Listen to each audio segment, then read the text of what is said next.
Olá, galera, tudo bem? Saudade de todos. Hoje a nossa aula vai ser sobre a Era Napoleônica. Eu vou falar um pouco sobre o final da Revolução Francesa e o início do governo desse personagem super interessante da história e bem famoso, que é o Napoleão Bonaparte. Bom, vocês já devem ter ouvido falar sobre ele, e aqui nós temos duas obras que retratam o Napoleão em momentos diferentes aí da vida dele, da trajetória dele, tá? O primeiro, o Napoleão está retratado como imperador da França. E o segundo já é o Napoleão fim de carreira, digamos assim. O que aconteceu com o Napoleão? Ele era um comandante do exército revolucionário durante a Revolução. Ele venceu várias batalhas contra países absolutistas que desejavam barrar os avanços da Revolução na França. Então, ele foi um revolucionário dentro daquele contexto. E ele acabou, no entanto, depois se tornando imperador, ou seja, rei, o que é um tanto quanto estranho, porque a Revolução Francesa tinha como objetivo acabar justamente com a monarquia, com o absolutismo, e ele meio que se tornou um imperador com muitas características absolutistas. Então, a trajetória do Napoleão é bem controversa, assim, e é bem interessante para a gente estudar. Então, aqui essas duas imagens, o Napoleão ali nos tempos áureos e depois o Napoleão derrotado, né? Depois de ter vencido, eu não tenho aqui os nomes das obras, mas enfim, o Napoleão ele foi muito retratado, tanto porque ele desejava, ele encomendava as obras, quanto pelos seus inimigos. Os seus inimigos também encomendavam obras retratando Napoleão da maneira como eles queriam. Então, provavelmente nesses quadros, o primeiro deve ter sido feito por ele ou por apoiadores, né? Devem ter sido encomendado, né? E o segundo, talvez por pessoas que quisessem ressaltar essa característica do Napoleão, tipo em fim de guerra, assim.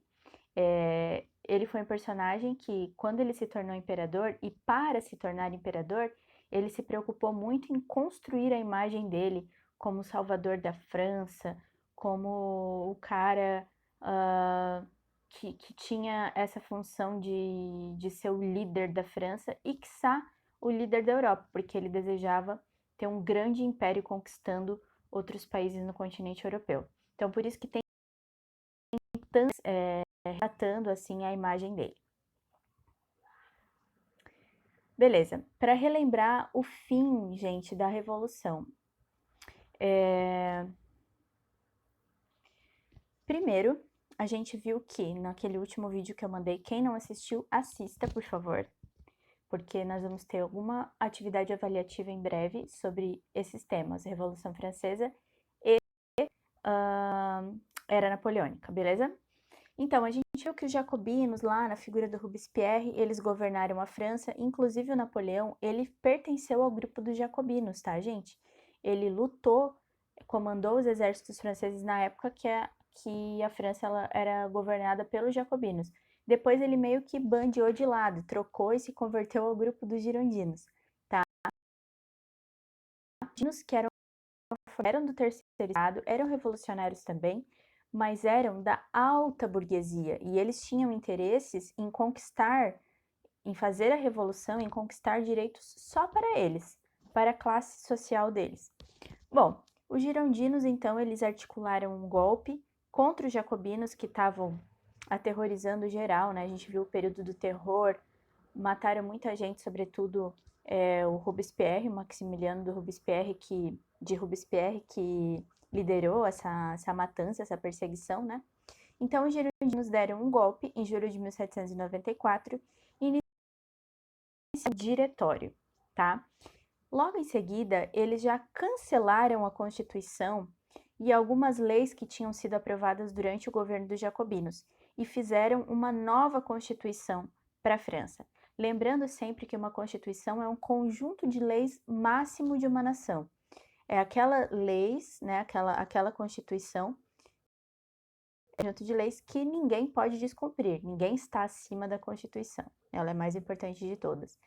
E nessa nova Constituição, eles aboliram várias medidas que os jacobinos tinham aprovado. Por exemplo, o voto universal masculino, onde eles mantiveram a França como uma república, mas não era mais todo mundo que podia votar. Todo mundo não, a gente viu que as mulheres eram excluídas desse processo. A sociedade na época era muito mais machista, então as mulheres eram excluídas disso. Mas enfim, os homens, todos os homens, independente da sua classe social, podiam votar no governo dos jacobinos. Os girondinos cancelaram isso. Outra coisa que eles fizeram foi revogar a lei que acabava com a escravidão nas colônias francesas. Então, lá no Haiti, que era a Ilha de São Domingos, que era uma colônia francesa, a população negra lá já estava livre, já estava conquistando diferentes postos assim sociais. Os girondinos foram lá e voltaram com a escravidão. Então aquela galera teve que voltar a ser escrava. Foi aí, inclusive, que começou a acontecer o processo de independência lá, liderado pela população negra, que não concordou com essas mudanças. Nós vamos estudar isso em breve, tá? E fez várias medidas assim que desagradavam a população mais pobre. Eles fizeram medidas que agradavam a burguesia, sobretudo a alta burguesia, né, o governo do diretório. O poder executivo passou a ser controlado por esse diretório, que era um órgão composto por 5 pessoas eleitas, tá? Depois passou para 3 pessoas, e no regime que a gente chama de, tá? O Napoleão foi uma dessas pessoas escolhidas para fazer parte do consulado.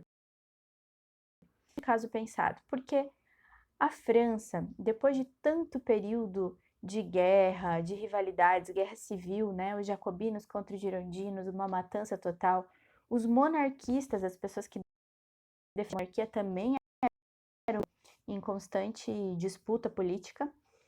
Então a França estava desgastada, as pessoas já não, principalmente com todas essas mudanças que aconteceram, as pessoas confiavam. Então, os burgueses, né, a alta burguesia ali, os membros do diretório, eles perceberam que eles precisavam de uma pessoa, um líder assim, que fosse muito querido pela população francesa, que agradasse a da população e que fosse trazer essa imagem de salvador, aquele que estava acontecendo na França, estabelecer um governo que levaria a França ao progresso, sobre os princípios ainda revolucionários. Então eles escolheram Napoleão Bonaparte, porque o Napoleão ele era um cara muito famoso. Como eu falei, ele venceu muitas batalhas para a França, derrotou muitos inimigos, conquistou territórios e então por isso para governar junto com 2 outros caras no chamado consulado, que era 3 pessoas. Eu não vou nem falar o nome dos 2 outros caras porque eles não têm muita importância no contexto histórico. Eles eram meio que personagens de fachada.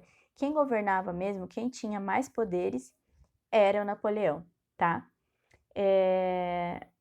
Esse processo para colocar foi chamado de golpe do 18 Brumário.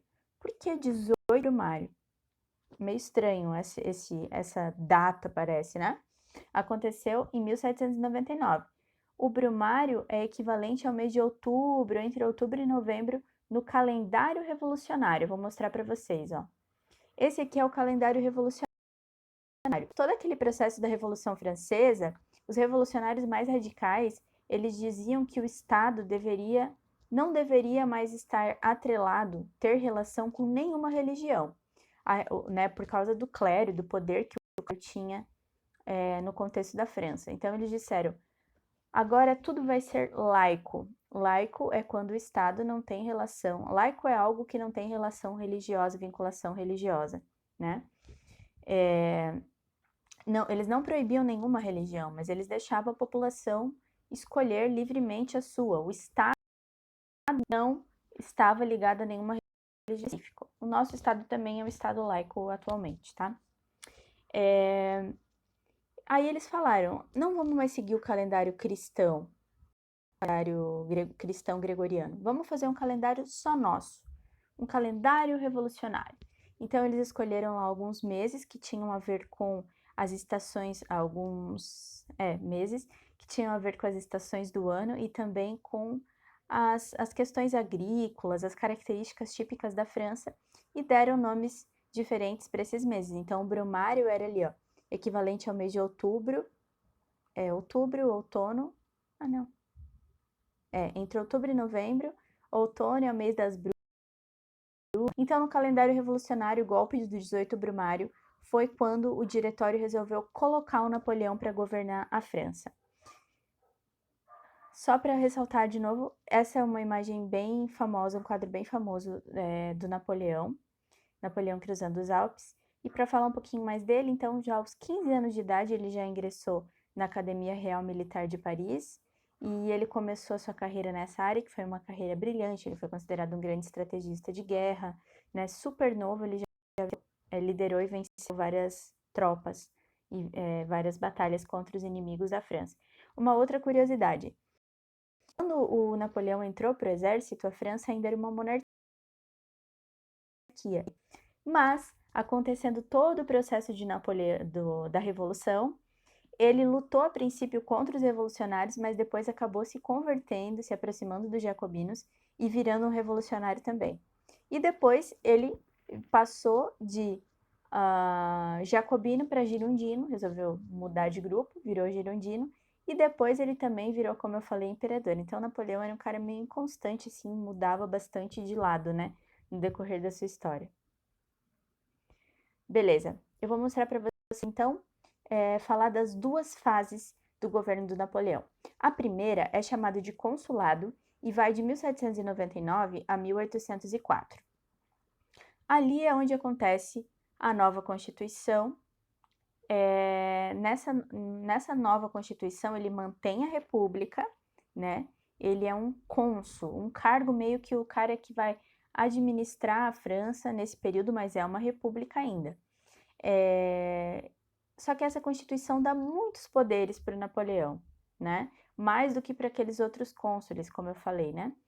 E ele começa a perseguir, então, adversários políticos, sejam aqueles que eram a favor do retorno da monarquia, sejam aqueles que eram jacobinos, que queriam mudanças mais radicais, né? E agora ele já não queria mais. Então ele começou a perseguir os seus adversários e a censurar a imprensa. Ele só permitia que a imprensa falasse coisas que fossem favoráveis a ele, nunca críticas, certo? O Napoleão, então, como eu falei, no começo do consulado, ele governava junto com dois outros caras. Ele resolveu fazer em 1802 um plebiscito, que é uma votação popular, né? Abrir votação para a população, perguntando assim se por acaso a população francesa não queria tornar ele o único cônsul da França. E um cônsul vitalício. O que é vitalício? Alguém lembra aí? Vitalício é quando uma pessoa ocupa um cargo até a sua morte, certo? Então ele queria se tornar cônsul vitalício, ninguém mais poderia tirar ele desse cargo até que ele morresse. E a população francesa, como a princípio gostava e apoiava o seu trabalho, resolveu, beleza, então vamos deixar ele aí ser o cônsul vitalício. Os cônsules são uns fantochão mesmo, né? Não fazem nada. Então ele acabou se tornando cônsul da França. Algumas medidas que ele adotou que foram bem vistas pela maior parte da população foram na área da economia, da educação e do direito. Por exemplo, na área da economia, ele melhorou a vida dos camponeses, dos trabalhadores urbanos e também da burguesia. Ele legalizou as terras dos camponeses, né, que viviam em ocupações, drenou pântanos para aumentar as áreas de cultivo. O Banco da França, que começava a financiar novos empreendimentos ou emprestar dinheiro, né, para quem quisesse empreender, criar fábricas, indústrias. Isso fez com que a França acelerasse muito o processo de industrialização. A gente já viu que até então, na Europa, o único país industrializado era a Inglaterra. E a Inglaterra ganhava muito dinheiro, porque vendia produtos industrializados para o mundo todo. E a França começou a ser um concorrente para a Inglaterra através desse incentivo todo do Napoleão ao processo de industrialização. Na educação e no direito, ele criou escolas de ensino fundamental, melhorou a formação, criou o Código Civil, que foi chamado de Código Napoleônico, e que reunia ali todas as leis que foram criadas naquele momento, tudo era reunido nesse código. Aboliu definitivamente os privilégios do clero e da nobreza, certo? Garantiu o direito à propriedade privada, que era uma coisa que a alta burguesia defendia bastante, porque ainda tinha muita desigualdade na França, os camponeses exigindo terras, e a alta burguesia queria, os burgueses em geral, queriam a garantia do direito à sua propriedade privada. Separou o Estado da Igreja, certo? Então, confirmou ainda mais essa questão de que a França seria um Estado laico. Igualdade jurídica de todos, proibição de sindicatos e greves, e, novamente, as mulheres saem em desvantagem em todo esse processo. As mulheres, elas se tornam submissas, se tornam não, já eram, né? Mas agora no Código Napoleônico ele ressalta legalmente que as mulheres são submissas aos seus maridos. Império, galera. Depois que ele se torna cônsul vitalício, 2 anos depois, o Napoleão meio que o poder foi subindo a cabeça. E em 1804 ele resolve fazer um outro plebiscito, ele pensa assim, já que eu tô governando a França aqui, tá tudo indo muito certo, né? Eu vou fazer um novo plebiscito para ver se a população aceita me tornar imperador francês, né? Imperador é como um monarca, né? Só que o império é um estado que anexa novos territórios, um estado que é muito grande, que tem pretensões de se expandir e de conquistar novos territórios. E era isso que o Napoleão queria. Inclusive, tem um fato muito importante, no livro de vocês está retratado na página 68. Eu tentei colocar uma música aqui nos slides e não consegui. Mas o Beethoven, que é aquele compositor e músico, um dos mais famosos, né, de música clássica e tal, de todos os tempos, ele compôs uma sinfonia que ficou sendo chamada de Heróica, Sinfonia número 3. Depois eu vou deixar o link aqui embaixo na descrição do vídeo para vocês assistirem.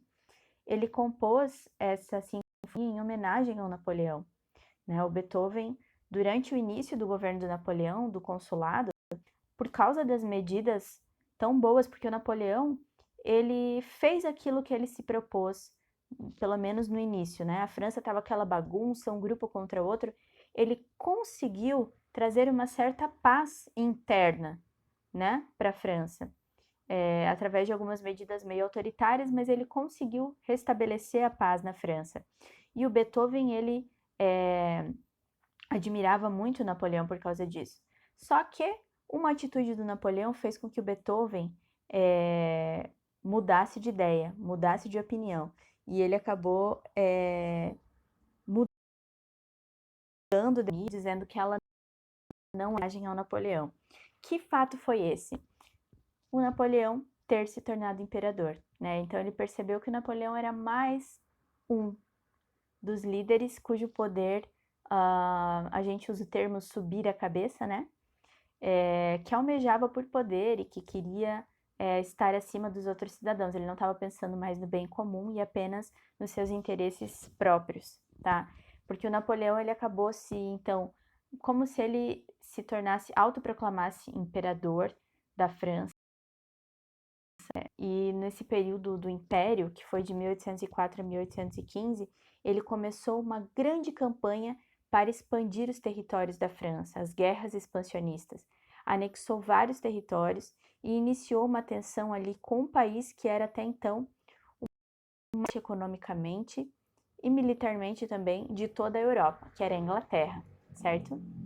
Então ele tentou várias batalhas contra a Inglaterra e não conseguia vencer a Inglaterra. Uma das maiores derrotas da França foi a Batalha de Trafalgar, que foi uma batalha contra a Inglaterra. E pelo fato da Inglaterra, depois vocês vão ver no próximo mapa, ela faz parte da Europa, mas é uma ilha. Então, e tinha, né, o poderio naval maior da época. A gente viu que várias coisas que aconteceram lá na história da Inglaterra fez com que a Inglaterra se tornasse a rainha dos mares. Então, Napoleão não conseguia invadir a Inglaterra, não conseguia vencer. Então, o Napoleão ficou meio neurótico, assim, em tentar derrotar a Inglaterra, porque, principalmente pela questão econômica, Napoleão desejava tomar o espaço que a Inglaterra tinha nesse período histórico. Então, não conseguindo vencer a Inglaterra através de batalhas, o Napoleão desenvolveu uma estratégia chamada bloqueio continental, né? Ali, ó, bloqueio continental 1806. Isso tá lá na página 70 de você quiser acompanhar. E o que era esse bloqueio continental? Vamos lá.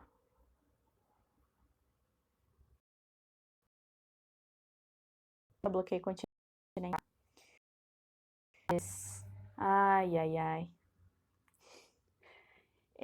Só para ressaltar aqui que em 1812 a França chegou a ter a sua maior expansão, chegou a ter a sua maior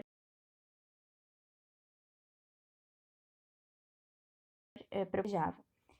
Aqui essa shard é uma shard que tem no livro de vocês, na página 69, e ela mostra ali o primeiro-ministro da Inglaterra, do lado esquerdo, e o Napoleão, né, que ele era conhecido por ser baixinho e tal, ele não era tão baixinho assim, né, ele tinha uma estatura mediana, mas ele era muito zoado na época, faziam muito bullying com ele, né, principalmente seus inimigos, ingleses, sobretudo, porque ele, apesar de ter toda essa, né, ser conhecido por toda a sua grande obra e tal, ele era um homem baixinho. O Napoleão está do lado direito e eles estão ali repartindo o gol, certo? Reparem que no pedaço de Napoleão que está espetadinho ali, está escrito Europa, né? Porque essas duas potências, então, na época, tinham, essa charge está fazendo uma crítica, né? A essas duas potências que estavam disputando a hegemonia mundial, o domínio, o poder sobre o globo, certo? Então, a princípio era posse de territórios na Europa, mas era o controle econômico de todo mundo, inclusive das Américas, porque o país que conseguisse vencer essa disputa ia dominar o mercado de produtos industrializados de todo mundo. Aqui a gente tem um mapa, deixa eu ver se eu consigo, aqui, tá bom. Um mapa mostrando como que foi o bloqueio continental. Deixa eu explicar para vocês. Vocês ali em vermelho tá o Reino Unido, Grã-Bretanha, certo? Todos os países da Europa faziam com a Inglaterra, com o Reino Unido, por conta das suas indústrias. O Napoleão ele falou assim: já que eu não consigo dominar diretamente a Inglaterra, e consigo dominar os países que estão aqui ao meu lado, na Europa continental, a Espanha, Portugal, Itália, Suíça, etc., porque eu sou mais forte belicamente, eu consigo dominar impor a eles que eles parem de fazer comércio com a Inglaterra. Assim, a Inglaterra vai ficar fraca economicamente e depois que ela tiver já numa crise generalizada, eu vou lá e invado a Inglaterra. Né? E o objetivo dele era